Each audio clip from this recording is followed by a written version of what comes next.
خلیفہ عبداللہ بن مروان بیت اللہ کا طواف کر رہے تھے۔ اسی وقت نظر ایک نوجوان پر پڑی جس کا چہرہ بہت پروقار تھا مگر وہ لباس سے مسکین لگ رہا تھا۔ خلیفہ عبدالملک نے پوچھا، یہ نوجوان کون ہے؟ تو ان کو بتایا گیا کہ اس نوجوان کا نام سالم ہے اور یہ سیدنا عبداللہ بن عمر رضی اللہ تعالی عنہ کا بیٹا اور سیدنا عمر بن خطاب رضی اللہ تعالی عنہ کا پوتا ہے۔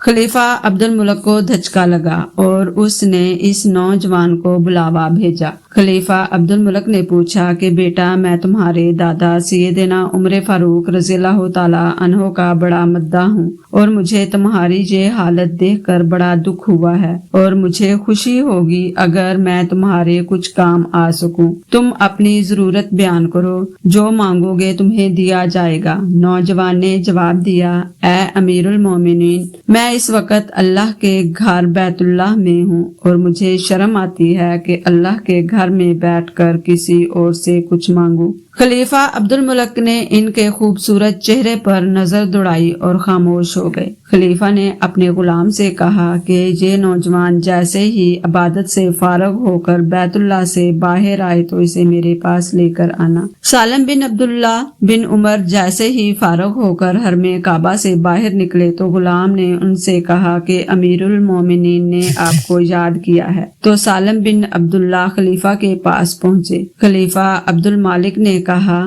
نوجوان، اب تو تم بیت اللہ میں نہیں ہو، اب اپنی حاجت بیان کرو، میرا دل چاہتا ہے کہ میں تمہاری کچھ مدد کروں۔ سالم بن عبداللہ نے کہا، اے امیر المومنین، آپ میری کون سی ضرورت پوری کر سکتے ہیں، دنیاوی یا آخرت کی؟ امیر المومنین نے جواب دیا کہ میری دسترس میں تو دنیاوی مال و متاع ہی ہے۔ سالم بن عبداللہ نے جواب دیا، امیر المومنین، دنیا تو میں نے کبھی اللہ پاک سے بھی نہیں مانگی جو اس دنیا کی ہر چیز کا مالک ہے۔ آپ سے کیا مانگوں گا؟ میری ضرورت اور پریشانی تو صرف آخرت کے حوالے سے ہے۔ اگر اس سلسلے میں آپ میری کچھ مدد کر سکتے ہیں تو میں بیان کرتا ہوں۔ خلیفہ حیران و ششدر ہو کر رہ گیا اور کہنے لگا، نوجوان، یہ آپ نہیں، آپ کا خون بول رہا ہے۔ خلیفہ عبدالمالک کو حیران اور ششدر چھوڑ کر سالم بن عبداللہ وہاں سے نکلے اور حرم سے ملحقہ گلی میں داخل ہوئے اور نظروں سے اوجھل ہو گئے۔